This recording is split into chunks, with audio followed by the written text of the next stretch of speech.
You are so welcome to our show, the first in many series called Young and Impactful. You're welcome to the Future Forward Female page. Yeah, as you come in, please announce yourself, where you're reaching us from.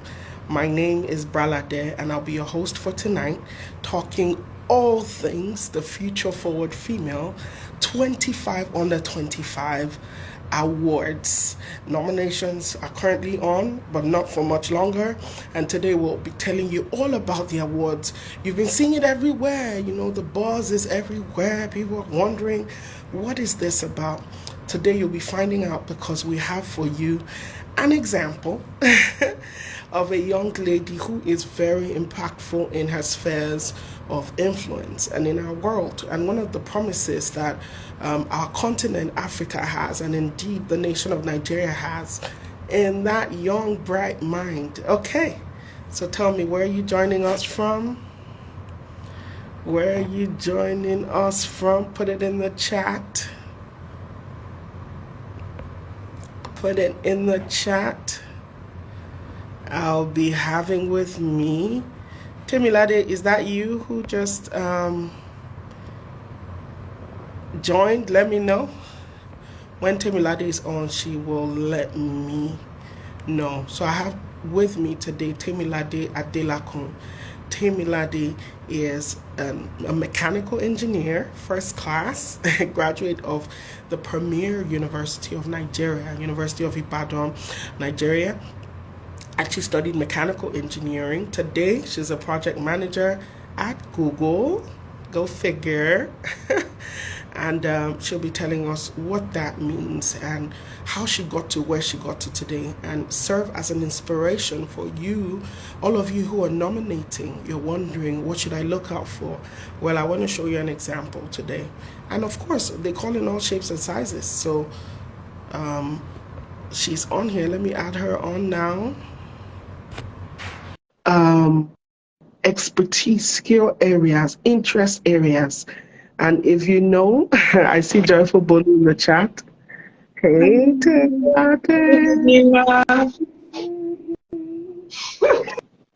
awesome. Good to see you. Good evening, everybody. Thank you for joining. Good evening. Yeah, greeting them. Greet me first. So tell me hello. Well, how you doing? I guess the people are joining from different parts of the world. So good morning, good afternoon, good evening from Africa, from Asia, from America. Nice to meet you all. Oh, nice. And yeah, go ahead. Put your fire in there. Put your love in there. Put your stars in there. Can you hear me, Temilade? How are you doing today? Yeah, I'm very fine, thank you. Very long day. I'm excited about this. Let's do this. Thank you. Thank you for deciding to spend the later part of your evening with us. If you don't know, it is 9 p.m. plus in Nigeria, and it is 3 p.m. plus in, well, depending on where you are in the U.S., right? Houston, Texas. And today we will be talking about the Future for Female Awards. So, Timothy, let me ask you, when you first heard about this award, what did you think?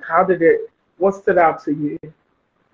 To be honest, when I heard about the award, I was super excited because, come to think of it, we have so many amazing women and girls doing super amazing things all over the world, all over different continents. And as much as we have different platforms that encourages and supports and spotlights these women, I think we actually do need more platform to do some of these things. And I'm glad that the Future Forward team is looking to have a 2023 award for 25 young women. And I am looking forward to finally getting to know, when the announcement is made, the 25 amazing women that will make it to the round. I think what's very important is for everyone who is nominated, I think it's actually a huge privilege. That means you are doing something amazing in your sphere of influence. It's not because, again, the nominations could reach about 1,000 young women, and then the team is just picking 25. But I think you being nominated is actually a big deal, and it's a real deal that you should, carry on your head, really, because being nominated shows that you're actually doing something impactful. You are a visionary lady. You've been doing transformational stuff in your space. So thumbs up to every nominees, as well as every lady who eventually be the 25 women selected. Yeah, but I'm super excited about this. You know when the Miss Universe, she has carried her crown and she's just like, I just want to say thank you to all my other contestants. We're all beautiful. Yes. That's how you sounded just now. I'm loving it. I'm loving it. So tell me that there's a reason you're on here. You have you have weathered the odds to get where you are today.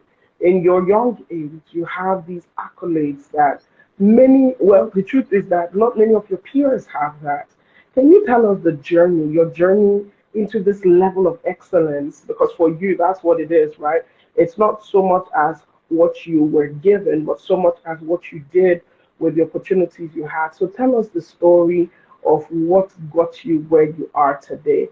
Tell us, first of all, brag on you a little bit. I've bragged a little bit, but brag on you a little bit and say, what is it that moved you to, while you're telling your story, say, what was that driving force? What was that intentionality behind the accomplishments you've had in this, your quarter of a century, less than a quarter of a century life? Awesome. So I think this actually still goes back to my background. My father and mother are both teachers, and right from when I was a kid, I have 3 other sisters, so we are 4 girls, 4 amazing girls, 4 future 4 wonderful girls. But I've watched my parents just, give their best to us in terms of education and learning. They are not like the richest, but the little they had, they literally gave it to us. And I think that right from a child, I got more curious as to how can I make my life better? How can I make the life of everyone around me better? And then, I don't know, just from a very young age, maybe based on my environment, I just knew that my future is in my hands. Yes, it's in God's hand, but there's a lot I also have to do for my own self and for my family and for the world, and to also make God proud. So from a very young age, I always find myself just striving to be the best, to be honest.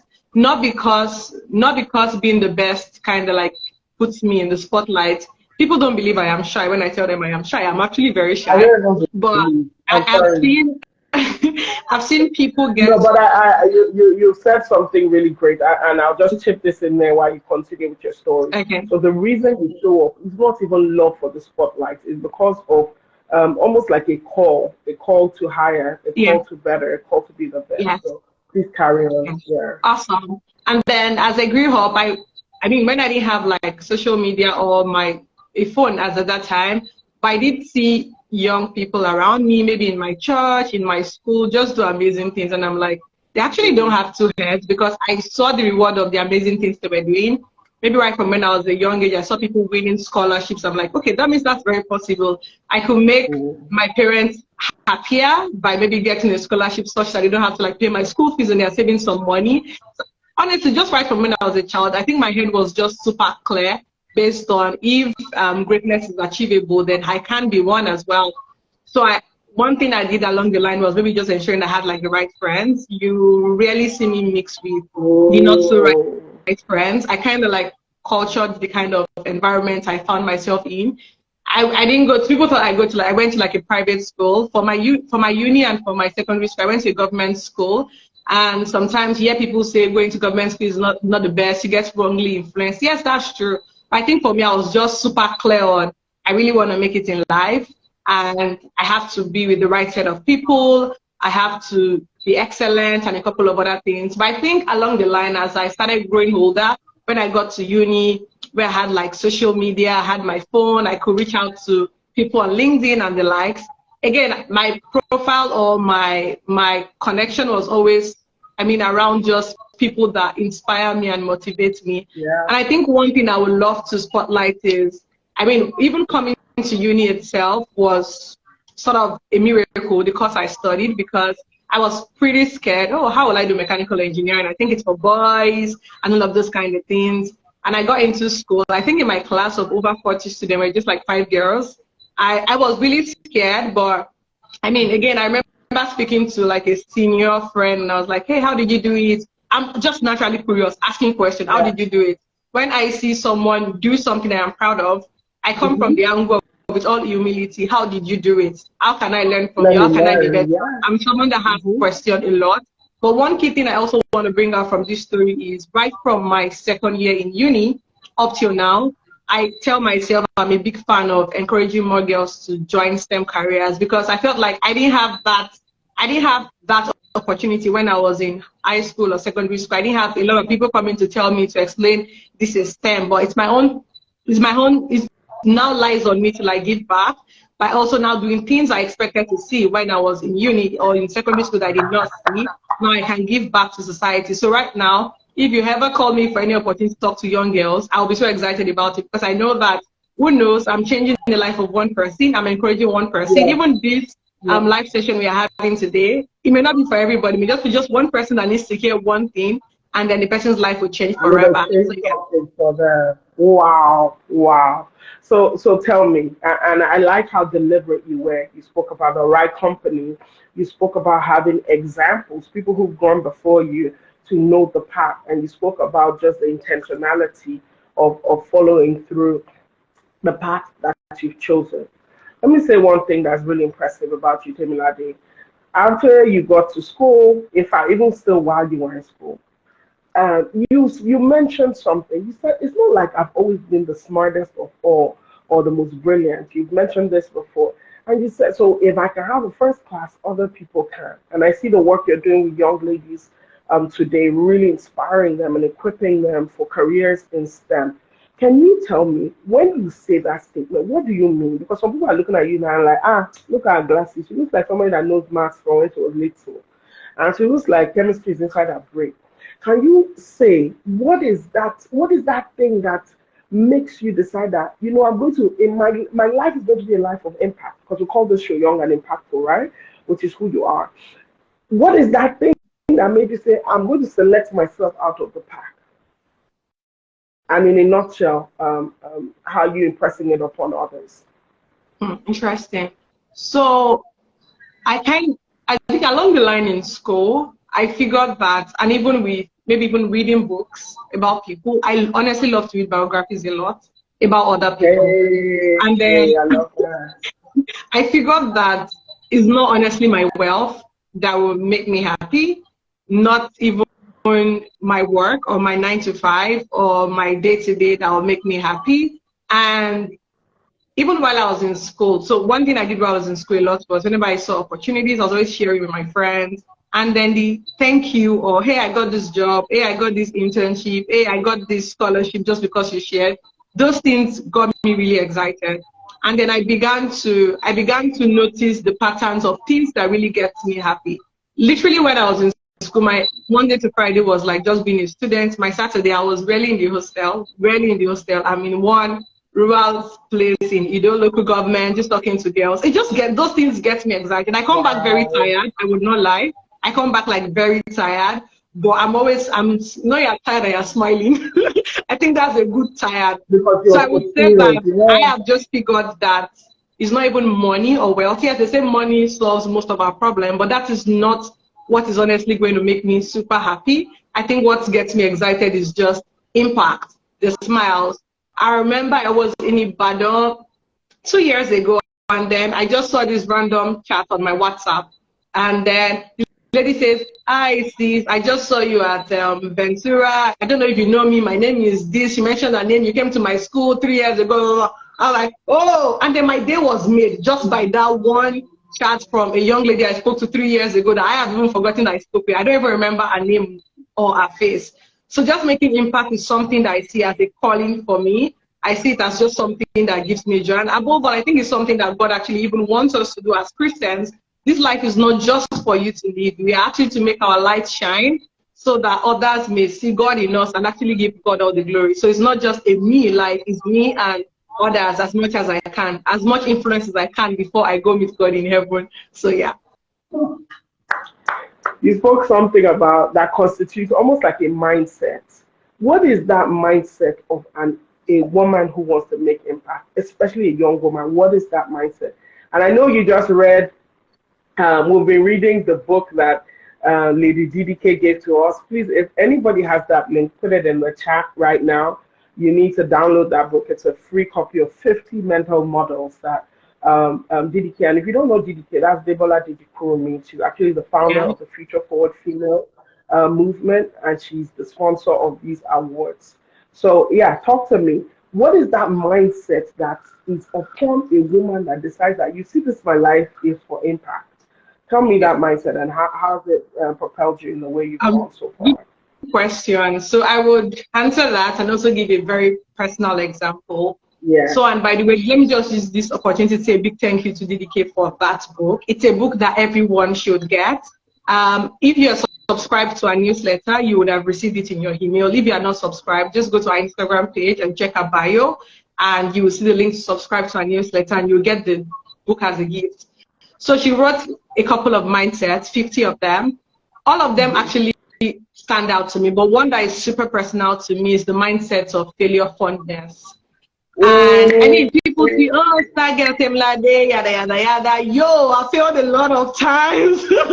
Like, I have failed a lot of times. Fun fact, super fun fact. I actually did write an exam just last week, Saturday, and I failed, and I'll have to write it again next month. But again, they all see the old star girl. She wants a But good, you are still good. going to go and write it again. Sorry? You are still going to go and write I it again. You need to didn't go say and I'm write done, it I'm again not because I doing need the it. exam. Wow. But my point is, people just see the bright side. They don't see that even the people we look up to, everybody fails at every point in their life. I mean, failure is something you can't avoid. The earlier you embrace it, the better it makes your life easier. So she talked about the mindset of failure. She called it failure fondness in the book. And she said, grow fond of failure.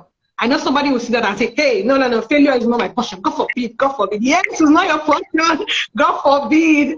Nobody prays failure for anyone. But I think if you try to look at the other side of it, sometimes I personally call it failing forward. Whenever I fail, I personally call it failing forward, meaning that I am picking lessons from that failure. So DDK rightly mentioned that she's not saying that we should desire to fail, but she's saying that there is a delight in the lessons that failure can actually teach us. And I agree with her because I have a couple of personal examples. I would share just one on this platform. And she mentioned that if you are wise enough to be taught by failure, you may become wise enough to attain amazing heights. I agree with her 100%. And there's one thing I really wonder. If you are not wise enough to be taught by failure, then you may become wise enough to attain amazing heights. And then there's something she said that I also want to like call out. Do not define failure as a person. And even don't let people define you as failure just because of one mistake or one thing that you just feel that. No, we will all fail at so many things. Like life is filled with so many lessons. The earlier we embrace this failure and lessons, the better for us. And she ended by saying that we should grow our fascination for uncovering what did not work well.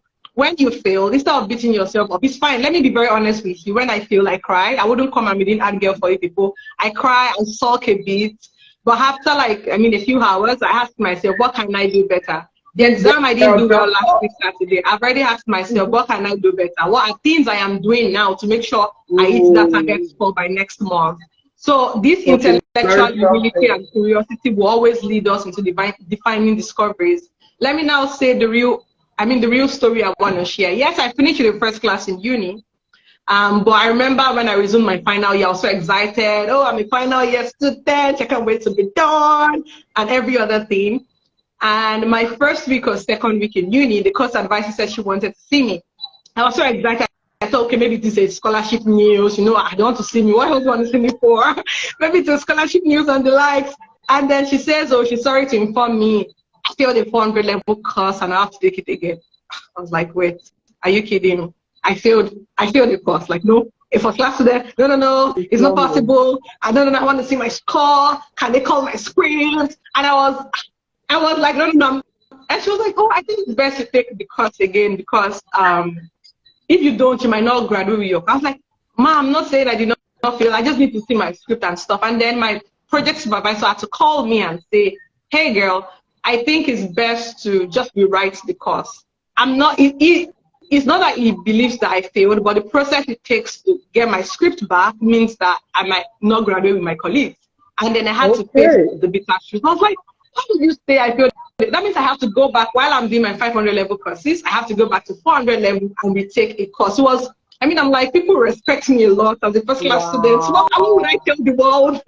What will I tell the world? I'm the vice president of my fellowship. What will I tell the world? Those were the things that I was thinking about. What will people say? So, to be very honest, at some point I was so angry with God and everything, but I had to calm down, tell myself, what can I do better now? Yes, no doubt.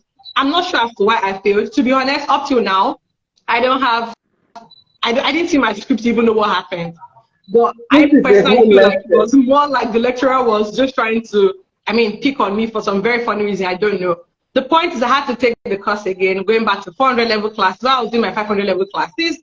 I had to go back to 400 level 2. And then I remember the first day I entered the class, I almost froze because people were like, why is she coming back to the class? She's in 500 level, why is she coming to the 400 level class? And then I had to be very humble. Failure taught me to be very humble as well, to be honest. I had to tell them, oh guys, I failed this course. I honestly don't know why, but I'm going to retake this course with you. They accept me. What did you say? So basically what you did is that you didn't just come like, oh, I'll just go on the exam day. You submitted yourself to the process of relearning. Yeah. So this is how in your journey, it's almost like God starts to equip you with the skills. Life starts to equip you with the skills you need in future, not even now. So how else would you have learned that kind of humility, right? It's in this journey. Wow, that's mind blowing. So just we've mentioned Google a couple of times, but I didn't share your bio. Meanwhile, if you're watching the replay, we'll attach the bio in the caption here. But please tell us your journey for graduating with your Yoruba cap. I know that's what they do. They use in Ibadan. Your journey from there to where you are right now, because you charted a really unique journey for yourself. You didn't allow yourself to be boxed into the typical mold of, oh, you finish engineering, this way you must go. Tell us about that. Awesome. So let me start by saying when I finished school, yes, despite finishing with the first class, after my graduation, I was super confused on what to do next. I mean, everybody was congratulating me, was all exciting. I'm like, okay, I smile, I go back to my room. God, what am I doing next with my life? I don't know. I think I had like some clarity on what I did not want to do, but I wasn't super clear. There's a lesson right there. You know why? You know why there's a lesson? Because so many people look at a goal. I want to be this. I want to do this. I want to accomplish this. And then you get there, you find out that it's just a higher level to fail from. Yeah. It's just a higher level of impact. Yeah. But how do I go about that? So thank you for highlighting that. So after your first class, there's still a world of opportunities that you have to go and grab. And that's your opportunity to be impactful. And I'm speaking to those of you listening today and hear how she went about that. Please carry on. So, I mean, I just like kept praying to God, and it was during the pandemic then. So, to be honest, I wasn't even sure if life was about to end, or if that was the end of the world, or there was still life and stuff. Yeah. So, but I think one thing I like about myself, I think I talked to myself. So I asked myself, okay, now you've heard of SWOT analysis a lot of time, but do SWOT analysis about your life. What do you like? What don't you like? And I did all of what were the courses I enjoyed while I was in school? All the internships I did, which one did I resonate more with? And no doubt, I did like a lot of mechanical engineering related internship. I realized that was the business side of things I enjoyed and not the hands-on mechanical girl just using screws and stuff. So I just noted some of those things down. And I told myself, I think I understand that I want to be at the intersection of business, tech, and management, but I didn't know exactly what I was going to do. I just kept telling God some of these things. I'm like, okay, God, I think I've made a bit of progress. This is what I think I want to do, but I don't know exactly what I want to do. And there's something they say, and I think it's in this book called, there's this book, I've forgotten the title, I remember along the line, but it says that when you want something so bad, the universe finds its way to make it happen. Well, that is what the book says.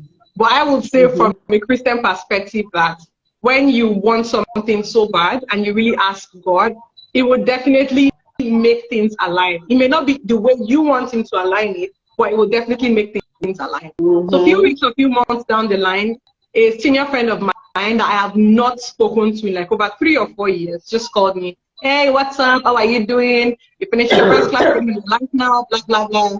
And that's where I want to mention not burning bridges. It was very easy for me to, because we've not spoken for years, but I still do, hey, Happy New Year, sir. Hey, Happy New Year, blah, blah, blah. How is the family? How is, because he stays in Germany. How is Germany? I still do all of those, but I didn't burn bridges and say, I've arrived now, I'm done with school. I don't need to talk to these people. So he asked me what I wanted to do. And I had to be very honest with him. I didn't form that, hey, yes, I finished the first class. I don't know what next to do in my life. And it was like, have you heard of product management? I'm like, nah, I don't think so. Not to bore you with the whole gist. He paid for me to do a course. I did the course. I passed. Oh, wow. And then that was where the journey to moving from like mechanical engineering to like the product space or to tech space started. But it wasn't a smooth journey, to be honest. I did try to apply for like a couple of jobs after taking the course and passing and thinking, oh, maybe when I told him the first class, they're going to be dashing me jobs. They're going to be dashing me jobs, but life is sometimes not fair. So it wasn't very easy getting a job, to be honest. I did apply to a couple of places and I was rejected. And along the line, I told myself to do like a 1-year postgrad diploma in like tech and management. So I did that for like another 1 year. I wanted a product management job badly, but I wasn't getting it. The ones I got were like data analytics, programs management. To be honest, I took in those jobs. I feel like no knowledge is wasted, to be honest. You just keep learning. But I didn't forget what the goal was for me. The goal was to get like a product management job while I was doing my 9-to-5 programs manager, 9-to-5 data analytics. And again, God is just a very faithful God, to be honest. When you really want something so bad, God will make it align. So along the line, while I was doing my 9-to-5, yes, The Alchemist, thank you, Uzin. The title of the book is The Alchemist. It's a very amazing book, by the way. So along the line, somebody just called out of the blues and said, hey, we spoke during the pandemic. Someone I spoke to during the pandemic and told him that I wanted to do like product management now remembers me 2 years later. And then he says he's starting a startup. He thinks I should come join the startup, blah, blah, blah. That was, I moved from programs management to product management. But the icing on the cake, because I feel like a lot of people want to hear the part of how did I join Google. I started a product management job. I was so excited. I was fulfilled because I'm like, oh, I finally get to do product management. I was feeling myself. And then a few weeks after I started my product management job, I get this ping on LinkedIn, and the person says she's a Google recruiter.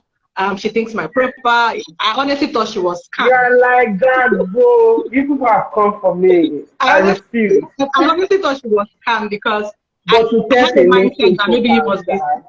What you kept a LinkedIn profile. Sorry? You kept a LinkedIn profile. Of course, I'm super on LinkedIn because again, I feel like the world is a global space, and I mean, you need to let people know what you're doing. You don't have to form or lie, but just say the things, the 1 or 2 little things you have to just talk about it online. So I thought she was scam, and I didn't take it serious initially. And I think I was telling my elder sister that, hey, somebody reached out. She was like, oh, just ask some of your friends that work at Google if she's real. And then I did ask. They said she's real. But she's talking about product marketing, but I'm interested in product management. So honestly, I typed my reply. I'll tell her, oh, thank you so much for reaching out to me, but I'm not interested, because I was having like a fixed mindset instead of a growth mindset that, product management or nothing. I was like, oh, product management or nothing. So I was ready to type out I'm not interested, blah, blah, blah, because I didn't know what product marketing was. I thought product marketing meant I'll tell people, hey, come and buy Gmail. I'm selling Gmail. Come and buy Chrome. I'm selling Chrome. The things I thought product marketing was. And then, I mean, I spoke to like a couple of friends. That's where having like the right association matters. My friend really encouraged me, hey, Temilade, you can do this. Just tell her yes, go through the interview stage. If you get the job, thank God. If you don't get it, thank God the other job is still waiting for you. I was like, okay, let's do this. I prayed to God about it and started the application process. Stage 1, stage 2, stage 3, stage 4. And then the day I finally got the congratulations, you've got the job, I kept pinching myself. What is happening? I want to pick out like 2 or 3 lessons from that. The very first one is, again, I think that we need to learn to have like growth mindset. I always tell when people say, what do you want to be in future? I'm like, well, if you see me become like the vice president of an NGO and not a tech company, that's what I want to do, because life is very interesting at different stages of our lives. I mean, different things matter to us at different stages of our life. And above all, I think you want to be where God wants us to be at a particular point in our lives, and not just what we think we want to be. And aside that, if I was so fixed on product management or nothing, I think I would have missed out from that amazing opportunity just because I was fixed on this one or nothing. That's number one. Number two, having the right friends. To be honest, interview stage was a lot for me. I honestly almost gave up because I'm like, is this what it takes to enter an international firm? It was just a lot. And I was my friends kept encouraging me, the ones that will buy me food, the ones that will send me text messages, the ones that will hype me. I think my friends and family really did a lot. People would say, don't worry, we are praying for you. Then I called them and said, oh, my third stage interview didn't go well. They were like, don't worry, God got you, and all of those kind of things, just to like encourage me and all. So having the right friends really matter. And I think above all, to be honest, if I reflect back on my journey, God has been super influential. I'm not trying to preach God to us because, oh, I want to sound churchy and a Christian girl. It's not all of that.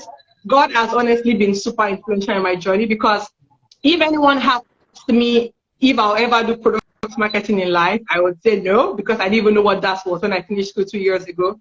If anyone asked me, would I be working at Google, I'll say yes, maybe a 2025 plan. No, it wasn't a 2022 plan for me or 2023 plan for me, but here I am. So long and short of my story is God. Yeah. God having like a right mindset about life, and also having like the right set of friends. And I think there's a part of resilience as well, to be honest, because I mean, it's 2, 3, 4, 5 years, 2, 3 years of finishing from undergrad. I've gone through a whole lot. I hear you. The way you reel this whole thing out, somebody would think that you were talking about like a 10-year period. I want you guys to know that she's 24 years old, 2 and 4. That's all she is here. And I know, Temilade, you don't mind me saying that. You know, one thing people don't know about you, just hearing about your story, sounds like a story of success. Is it me or is it Temi? You guys let me know, because I see okay, I can see you now. All right. So one thing people don't know about you, they might hear the story of professional achievements and accomplishments, but they may not know your story of impact. Can you tell me when you really started reaching out to people to join STEM, especially young ladies, and what is the passion behind that, and where do you see you taking that? Where have you got? How many people would you say you have reached, you've impacted, and where would you say you're taking that? Awesome. What is so that if I hear you behind everything you do? Yeah. Awesome. So if I hear you, did you say how many people would I have said I impacted? Yeah, through this, I know you reach out a lot to young ladies to join STEM. First of all, where is that passion from? This thing about you bringing women into STEM, what is that for you? If you're putting in a mission statement, what is it that is driving you, and how are you then reaching out to these women, and what are you seeing the results are? So I think if I am to like coin a mission just off the top of my head for what I do when it comes to like more girls in STEM, I would say that I want every young girl to be whatever she dreams or aspires to be without having to think of some blockers. Because honestly, while I was in high school, I remember speaking to one of my cousins, by the way. I was like, hey, I'm considering engineering. And I was like, if you're my younger sister, if you're my direct younger sister, I wouldn't allow you to study it, because he feels that he is in engineering. He feels that it is hard and tough. So he doesn't want me to go through that stress. But I've learned that as wide as you can dream, as far as you can dream it. Wow. And with God and resilience and hard work, you actually get there.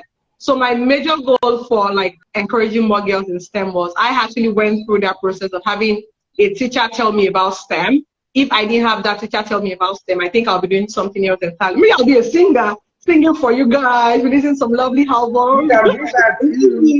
Just maybe. But I mean, he was the one that spoke to me and it was sort of like giving me like some sort of encouragement. Hey, have you checked out this person? Have you checked out that person? Blah, blah, blah. And then getting into uni itself, I see that they are just like very small, like about 20% is like girls, and then the rest of the 80% is like guys when it comes to like technology and computer science.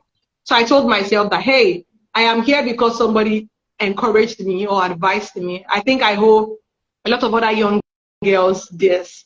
And then that was when, right from like my second year in uni, to be very honest, I joined so many organizations, STEM Bell, women tech makers, even in my faculty, women in engineering. Every opportunity I have, or I had then to even like just talk to girls.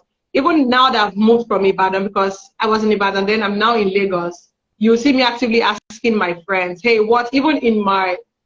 actively asking my friends, what organizations in Lagos that encourage more girls in STEM? Can I come and talk? Can I go for their outreach? I do all of that just because I know that you just need one person to show you the light sometimes. You just need one person to tell you you can do it. You just need one person to convince you. You just need to hear somebody's story and it's going to like resonate with yours and it's going to change the course of your life. So that's why I do what I do, because I feel like I owe it back. I owe it to other young girls to just give back what someone did to me. And then in terms of like numbers, to be honest, I don't have like numbers in mind, but I'm sure they are in thousands without exaggerating, in terms of even like physical conversations with people, online sessions where I get to talk, physical mentorship. I think it's in thousands if I'm not exaggerating, but I don't have the number. So now, paint me a picture. It's 15 years time. Temilade is 40. She's celebrating, and they're reading the bio. Tell us some things we'll hear in the bio. Very deep question. So in 15 years, what would be in my bio? Of course, they'll say a wife, a mother. Then, so I think that for me, I want to be known. I just don't want to be known for one aspect of my life, that, oh, she's just the career lady and that's all. Oh, she's just the church lady and that's all. I really want to have a well-rounded life. I'm not there yet. I want to be, when it comes to spiritual matters, I want to be there. When I mean there, I want to be known for that. I want to be known as that amazing wife, lovely mom, amazing career woman who is making impact, who by that time, I believe I will have my own NGO, because it's one of the plans I have in mind. That's why I'm like, okay, while I am volunteering and serving other people, I am learning, so that when I have my own NGO, I am doing it the right way and not just making mistakes. But I just want to be known for that well-rounded lady who has made impact, not just within Africa, but even like globally. And I think above all, I honestly want to make God happy in everything.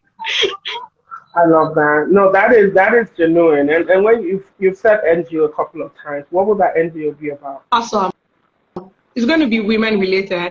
So right now, one thing I have observed is that when it comes to like picking course to study in uni, most, let me use Nigeria, an average Nigerian student in secondary school just makes that decision out of maybe, oh, my friend is doing this, let me do this, or oh, they told me to do this. To be very honest, come to think of it, for myself as well, it was my teacher that encouraged me and made me study mechanical engineering. So having like the right counsel right from like penultimate year in high school is very important. So that's what my NGO will most likely be focused on, just having like a mentorship session with like young girls, directing them on what to do. These are the courses available for you to start. Some people don't. I remember one girl reaching out to me some late last year, and she was saying she wants to, like, her parents are telling her to be a nurse, but she's interested in something that has to do with cooking and baking and stuff. Like, do you know that there is something called human nutrition? She's like, what is that? I say, yes, that there's a course in the uni called human nutrition where you get to learn some of these things you like, but your parents are saying you should do nursing. So my point is, there are so many amazing courses you can study within Nigeria, outside of Nigeria, but some people are not aware of these things.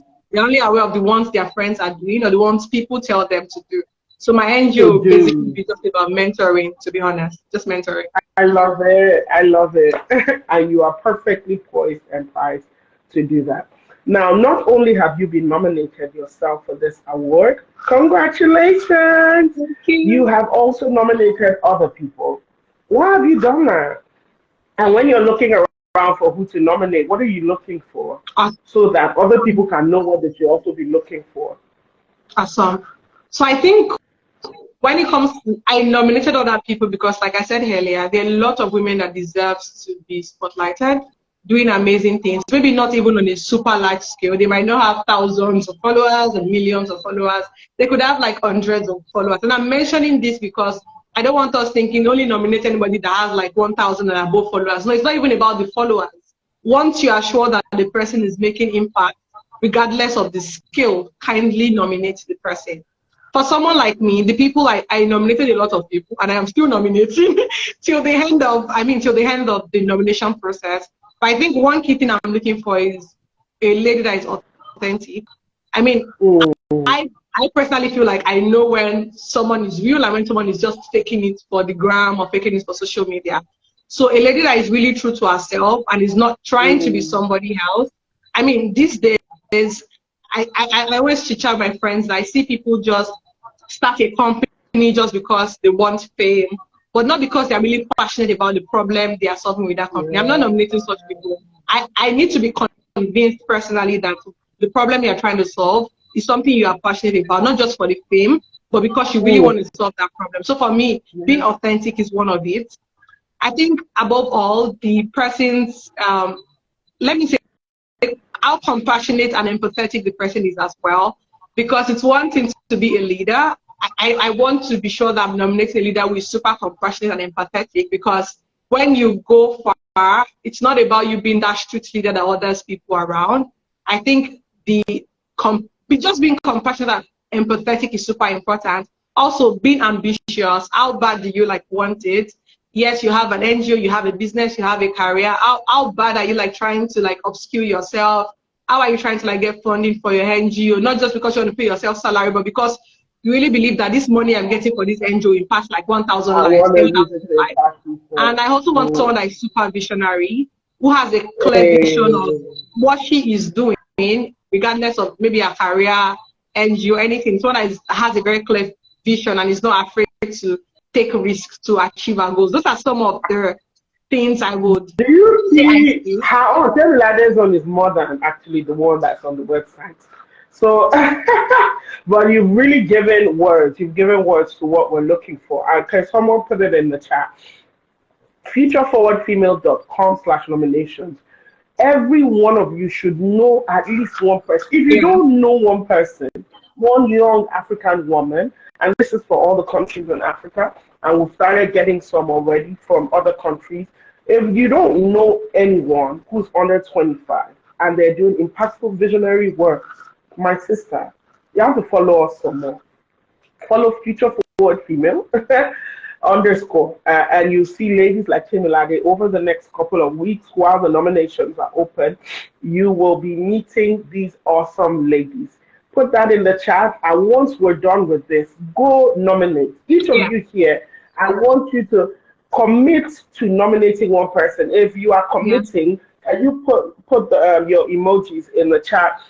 Put your fire on, your hearts on. Go ahead and put that in there. And I think on this note, as I'm wrapping up today, Temilade, I just want to ask you, what are some of the iconic women you consider iconic and role models that have kind of held a beacon on your journey to be like, hey, this is your North Star, or this is someone who embodies some examples of who you want to be? So I'll mention a few. In 3 minutes. Okay, sure. I know. I'll mention a few, but they're honestly quite a lot. But I'll just spotlight a few, and I will tell you some of the qualities I see in them that make me consider them as role models. I really don't know some of them like personally, like one-on-one, but maybe just following them online, seeing the kind of things they do, I get inspired. So, of course, I'll start with DDK. I think she embodies grace and hard work very well. I mean, and I like that she's not just doing these things, but she's sharing some of the things that helped her become who she is. She's not just keeping it to herself. And then she's always talking about you like working hard. She's not one that just teaches strategies and then you're not working hard to do that. So DDK is going to be number one. I would mention Michelle Obama. Everybody that knows me know I'm a very big fan of Michelle Obama. And I really hope to meet her one of these days. There's a lot of things I like about her. And I like how while she was the wife of the president, she embodied the role pretty well, even with her career and with being a wife and a mother. There are lots of them. Juliet Ehimwan of Google, we have Sheryl Sandberg, we have Dr. Adelakun Bamiji. Honestly, there are a lot of people. I could spend the next 3 minutes mentioning names. But I think one key thing I want to mention is some of the qualities that I saw in them that made me consider them role models. I think one of them is integrity. A role model is someone that I see that they're honest to themselves, true to themselves, and even the world can hold them accountable for the things they do. I would say that Yeah. leadership as well as the positive energy they carry, always just sharing grace.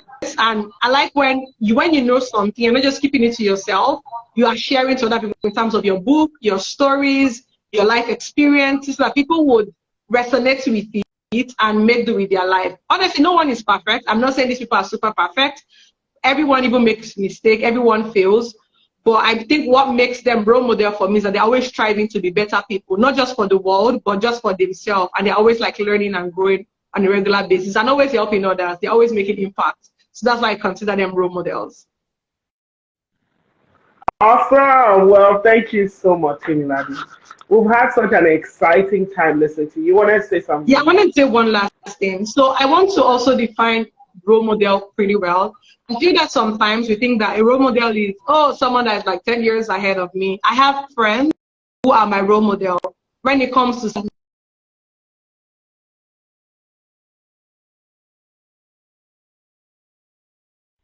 Very humbly. story. I said very humbly. I like that. Yeah, so I think that our peers could be our role models. Even someone younger than us, we could consider them as role model. It doesn't have to be. Let's not see role model as someone who is like just way older than us and has like 15, 10 years of experience. No, we have friends. We shouldn't. I don't want us to. I don't want us to disregard even the role models we have around us and within us. It could be our siblings, it could be our friends, it could be our church members. I don't want us just always looking up and saying, "No, my role model is someone that's like 5 years ahead of me, 10 years." Anybody can be your role model. I think what's super important is ensuring you admire them truly for the right reason and ensuring that you have things, positive things to learn and pick from them. And you can have role model across different things. Not just one person is my role model. I have role model when it comes to career. I know one person. When it comes to spiritual matters, this is my role model. When it comes to finance, role model. When it comes to maybe marriage, I like the way this person talks about marriage and presents marriage. So you can have role models across different aspects of your life. Not just one person can be your role model for everything. And then your role model can be someone younger, someone that is your friend, your colleague at work, your pastors, your church members, even someone younger than you are. I just wanted to make that point. Mm, awesome. All right. I really want to thank you, Temilade, for starting and kicking this off for us. She's the first of many future forward females that you'll be meeting, and you are one too. Anyone who really taps into the greatness that is resident within them. You, by yourself, you tap in, you mine it out, and you share it with your world. Guess what? You're a woman of impact. And I hope you're listening today. As you listen today, don't just think of who do I nominate. Think, how can I be this woman? And because you already are, you can easily be her. It's like someone saying, sometimes I look at those makeup videos when they'll be like, makeup artists, they're uh, magicians because you see somebody's face and then you see it later. Well, guess what? It was the same face. They just wrote something on it. If the person did not have that face, that bone structure, you won't see it. So whatever is within you, as you let it come from within, Yeah. and this is get that book, get the book. We'll put it in the chat. We'll put it again in our link in bio as well. If you get a mindset that does not allow you sit back on the back row, Temilade spoke about how she could have been just an average student, wonderful, just regular. But she decided in this world, my life will count. I'm going to distinguish myself. Not only that, as I'm climbing the ladder, I'm going to reach back up, down and take others with me. I'm not only going to be of service in quotes below me or to people younger than me. Temilade is someone who I'm so happy for Google that they have sharp minds like hers because we know that Africa is the next budding continent. Yeah. And with bright minds like Temilade, you can just imagine the vistas of opportunity that will be available both to Google and to us because she is representing us there. We didn't go into all that facets. But if you want to know more, follow Temilade on LinkedIn and on Instagram and everywhere she can be found. Appreciate you, Temilade. Thank you Again, the link so is much, Future Ms. Forward Malady. Email. Yeah, you're most welcome. Always, you impress me. You impress me always. And you don't impress me just because of a first class, but because, again, you mentioned some keywords: authenticity, hard work, passion. And those are the things that you embody. I appreciate you. Thank you. And I know our guests are showing you some love. And I know that everyone is a lot more inspired because we heard you speak today. Futureforwardfemale.com/nominations. Get on there and make your nomination now. Don't wait till tomorrow because it's a whole process. We will be doing the first stage, which you send us the email address of the person you're nominating. We will reach back out to them. And this is a rigorous process that we're doing because Temilade said it so expertly. The kind of people we're looking for, they're not surface people. They're not people we do voting and say, oh, who can you amass the most? Go and vote 10 times a day. No, that's not what we're looking for. That is cosmetic at the most. That is just, a function of how many followers you have. So we're looking for real impact, and we have a wonderful board of judges that are ready to really sit down and look into what they've been doing. Because when we place this 25 women on the platform, you're going to be so proud you're from the continent. Thank you, Thank Temilade. you so much, Ms. Bralade. Thank you so much for the female team. Everybody, kindly nominate your friend, your siblings, your church member, colleague, your classmates in Even people school, just online that someone. you don't know before. And then it's send them a across message and say, I Africa, want not to just nominate Nigeria, you. across Africa, please, across the world as well, not just Africa, not just Nigeria, rather. And then congratulations to all nominees, and we'll play everyone this would video back eventually. that day. This congratulations, we'll play it back. I'll be like, Temilade already congratulated you. All right. Right. Bye Thank you for so much. now. And thank you everyone You're for welcome. joining. Thank you.